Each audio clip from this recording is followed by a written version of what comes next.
धम्मपद सूत्र 15 से लेकर 18 तक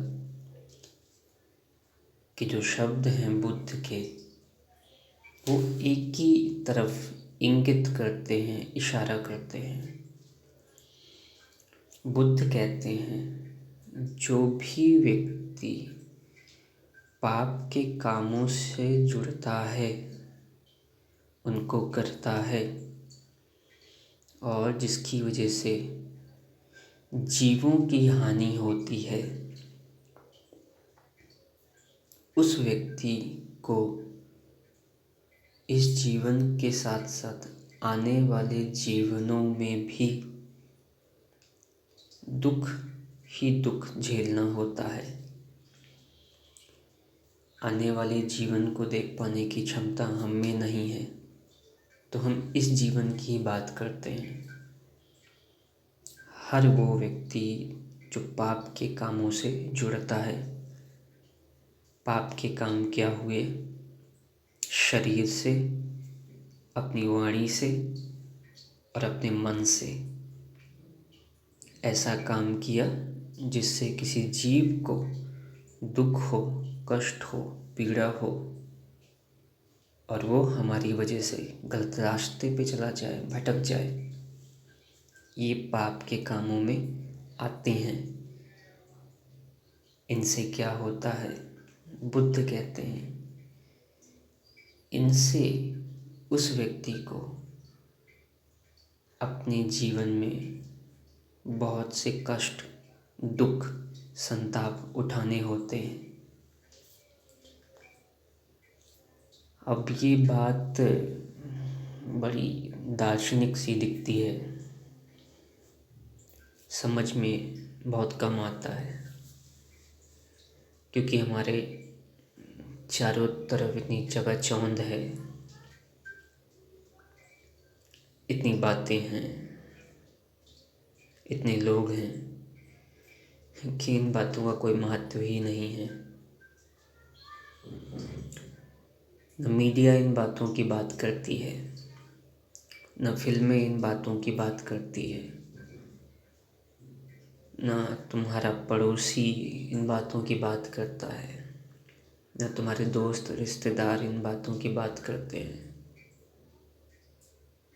क्योंकि इन बातों पे जब बात करोगे तो इन पर फिर काम भी तो करना पड़ेगा, त्याग भी तो करना पड़ेगा, ध्यान भी तो करना पड़ेगा।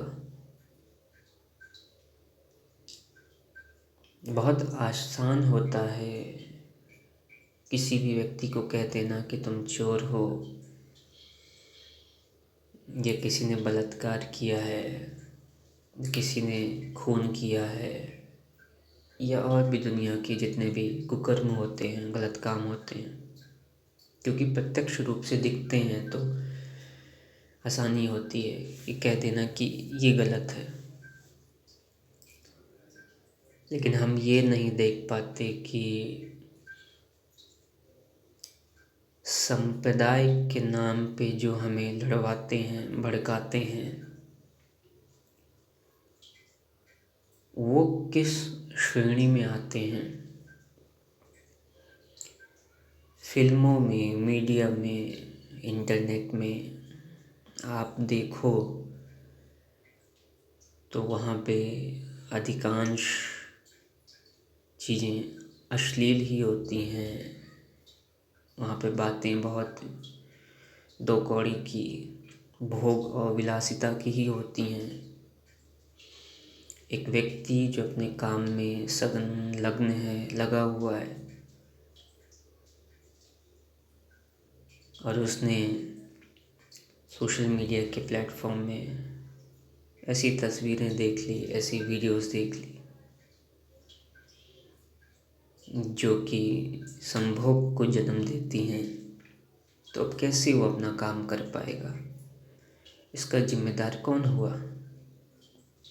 बेशक उस व्यक्ति को अपनी बुद्धि का इस्तेमाल करना चाहिए, लेकिन क्या हमारी शिक्षा व्यवस्था, हमारा समाज, हमारे माता पिता हमारा पूरा दोस्त रिश्तेदार इस काबिल हैं कि हमें बुद्धि तक पहुंचने के लिए साथ दे।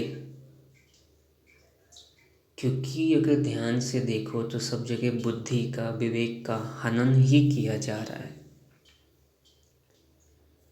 कोई नहीं चाहता कि हम बुद्धि का, विवेक का, समझदारी का इस्तेमाल करें, क्योंकि समझदारी का इस्तेमाल करते ही हम व्यर्थ की चीज़ों में क्यों पड़ेंगे। क्यों हम वो काम करेंगे जो हमको ज़रूरत ही नहीं है। तो बाज़ार कैसे चलेगा, तो फिल्म कैसे चलेंगी, तो न्यूज़ कैसे चलेंगी, तो पेपर कैसे बिकेंगे, तो गाड़ियाँ कैसे बिकेंगी। इसीलिए बहुत ज़रूरी हो जाता है कि इन ऊंचे से ऊंची बातों को बिल्कुल भी ना दिखाया जाए। और जो भोग है, जो पूरा